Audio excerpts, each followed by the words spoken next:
Salam əvvəliniz dəyərli tələbələr. Bu gün sizlərlə birlikdə deməli maqnit sahəsi dərsinin, maqnitlər və maqnit induksiya dərsinin ikinci hissəsi olan Lorentz qüvvəsinə baxacağıq.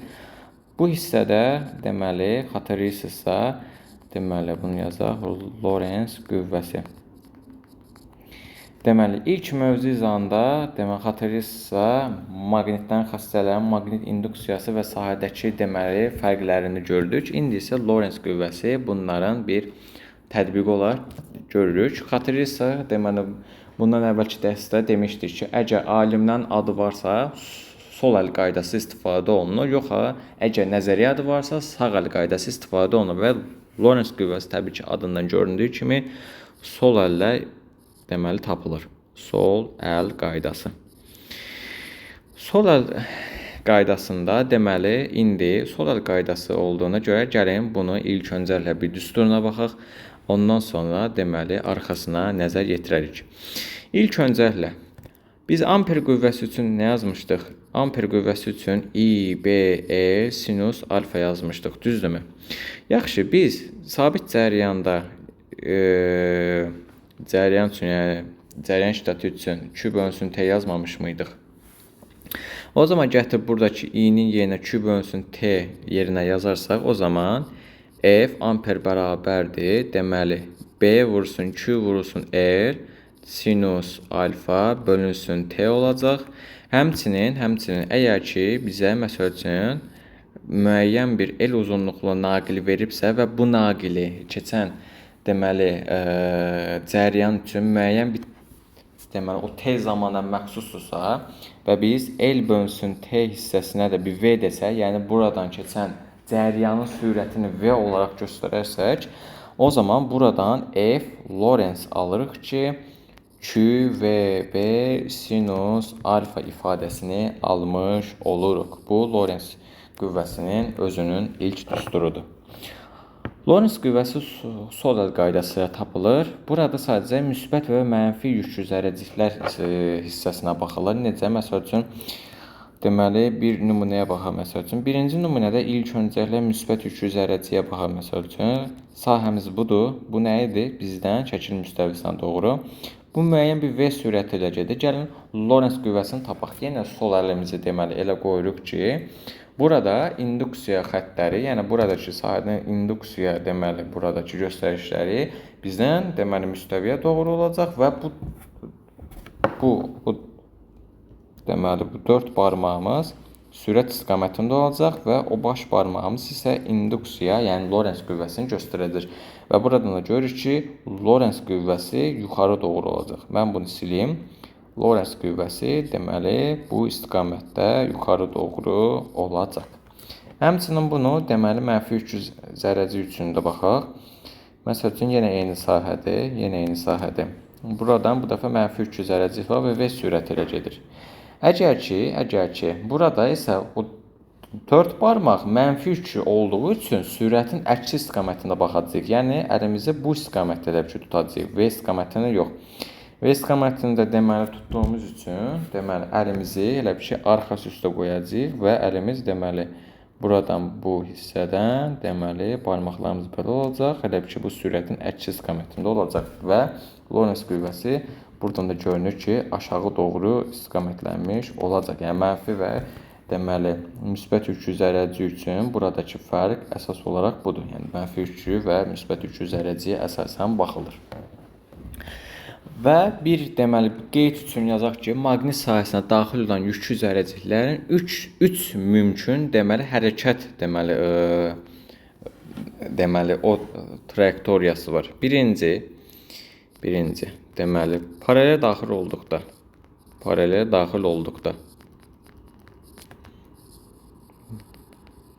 İlk öncələ paralel daxil olan məsələn bu induksiya xəttləridir B. Burada məsəl üçün bir mənfi 300 zərrəciyimiz var belə, bir də müsbət 300 zərrəciyimiz var, əksi istiqamətində gedir. Buradan baxırıq ki, bu istiqamətdə induksiya vektoru ilə bu mənfi 300 zərrəciy arasındakı bucaq neçə dərəcədir? 0 dərəcə. Çünki bir-birlərinə eyni istiqamətdədir və paraleldir. Buraya yazırıq sinus alfa bərabər 0 dərəcə. Və həmçinin müsbət və mənfi arasındakı deməli burada görürük ki, induksiya xəttləri buradadır. Amma deməli müsbət yükü zərrəcinin hərəkəti isə burada. Aralarında neçə dərəcə fərq var? 180 dərəcə. 180 dərəcədə o zaman burada sinus alfa bərabər 180 dərəcədə olduqda, yəni hər iki halda da sinus 0 alır. Sinusun 0 aldığı qiymətdə də f Lorentz bərabərdir 0 alır. Və bu halda da deyirik ki, düz xətti bərabər sürətdə hərəkət alınır. Düz xətti bərabər sürətdir. Aha. Bu ilki, indi ikinci sahəyə sahəyə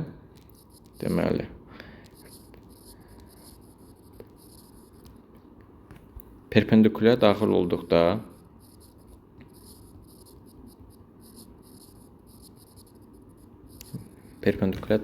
Məsəl üçün, bizdən şəkil müstəvisinə doğru belə bir sahəmiz var. Burada müsbət yükü bizi zərrəciyimiz var. Hərəkət istiqamətini bu hissəyə doğru verdik. Və bizdən şəkil müstəvisinə doğru olduğumuz üçün, xatırlayırsınızsa biz bu istiqamət necə eləyəcək? Bu 4 barmağımız deməli yuxarı doğru olacaq və o baş barmağımız isə deməli buradan belə çəkib deməli o 4 barmağımız bizdən şəkil müstəvisinə doğru olduğu üçün aşağı doğru qoyacağıq elə bir əlimizi və deməli sürət istiqaməti əlimizdən deməli toplandığı üçün bu istiqamətdə qoyacağıq. O baş barmaq burada mənfi 2 olduğu üçün Lorentz qüvvəsi o baş barmaq istiqamətində olacaq və F Lorentz bu istiqamətdə olacaq. O zaman bunu yazarsaq F Lorentz deməli bu istiqamətdə olacaq. Və burada görürük ki, alfa neçə dərəcədə? Alfa 90 dərəcədə. Alfa 90 dərəcə olanda burada xatırlayırsınızsa, burada biz müəyyən bir sürəti V toxunan olan və mərkəzə F qüvvəsi tətbiq olunan bir çevrə çəkmişik. Və bu çevrə üçün də deyirik ki, burada çevrə üzrə bərabər sürətdə hərəkət var. Çevrə üzrə bərabər sürətdə hərəkət.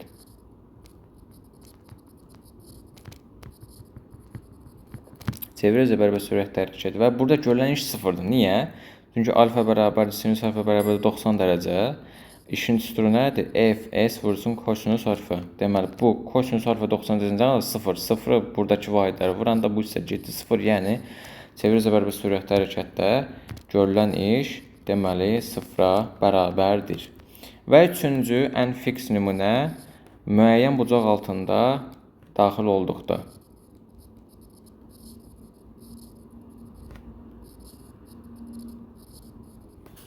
Deməli, daxil olduqda.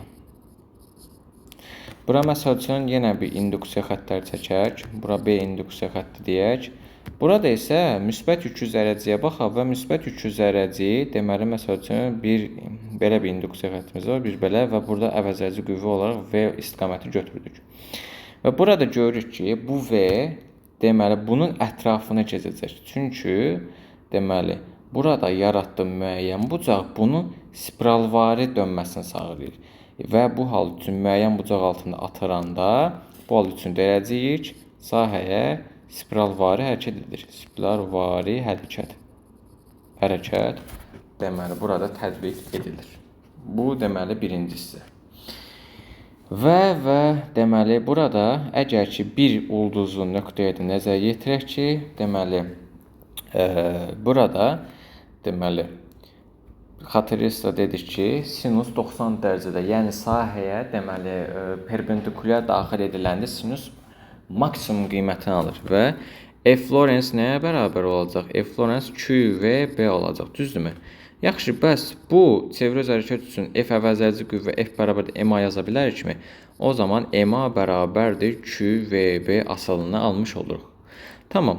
Biz yaxşı deməli çevrə üzrə hərəkətdə təcrin yerinə V kvadratı bölünsün R yazmadıq mı? O zaman gətirək bu iki halda birləşdirsək, daha doğrusu bunu sileyim.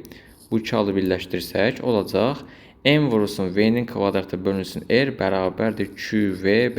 V-lər ixtisar getdi və buradan da MV bərabərdir QBR.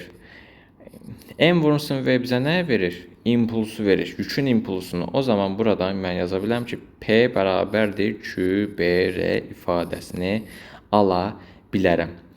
Biz deməli irəlidəki mövzumuzda atom və nüvə fizikasında xüsusi yükü də keçəcəyik. Xüsusi yük üçün baxaq indidən kiçik bir nəzəriyyə kimi. Deməli bura bir ulduz çəkirəm. Xüsusi yük.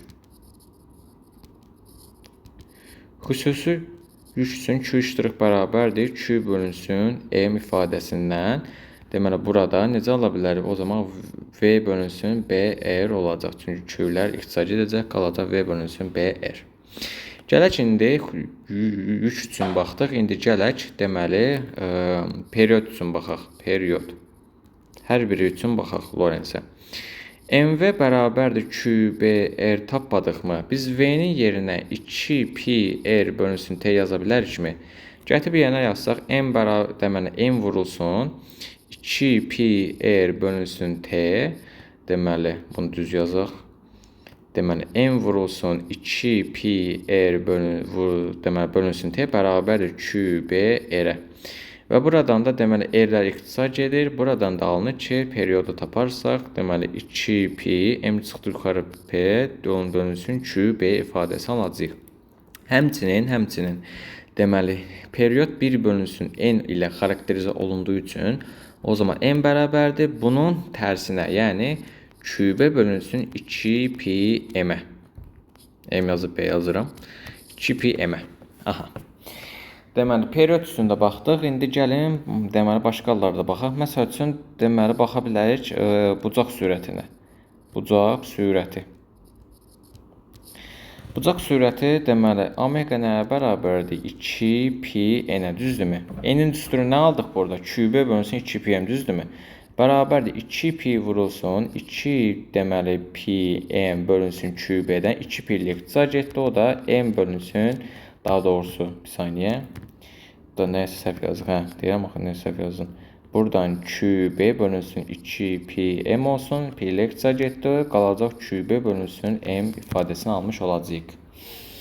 Və buradakı deməli nə T, nə tezlik, nə period, nə də bucaq sürəti nə sürətdən, nə impulsun, nə də kinetik enerjidən asılı deyil. Sadəcə deməli düsturlarında olan və xarakterizə olan cəmiyyətlərdən asılıdırlar. Son olaraq da bir şeyə baxaq. Deməli kinetik enerjiyə baxaq. Kinetik enerji. Kinetik enerji üçün deməli Y kinetik nəyə bərabərdir? MV kvadratı bölünsün 2, düzdürmü? MV kvadratı bölünsün 2 və Lorentz qüvvəsi üçün MV kvadratı bölünsün R ifadəsini deməli aldıq yuxarıda. Çünki QBR bölünsün MBR yazmışdıq xatırlayırsınızsa bu ifadədən. Burada. O zaman mən bu ikisini birləşdirərsəm, Y kinetik nəyə bərabər olacaq? F Lorentz vurulsun R bölünsün 2 ifadəsini almış olacaq. Deməli uşaqlar bu qədər maqnit dərsi ümumiyyətlə deməli sona çatdı. İkisi halında bura baxdıq. Bir maqnitdən xəstə edilən amper qüvvəsi və Lorentz qüvvəsi halında bu mövzuya baxdıq. Mövzu üzərindən bu qədər. Gələn dəfə görüşənizə qədər sualınız olarsa şərh bölümündə qeyd edə bilərsiniz. Özünüzə yaxşı baxın, sağ olun.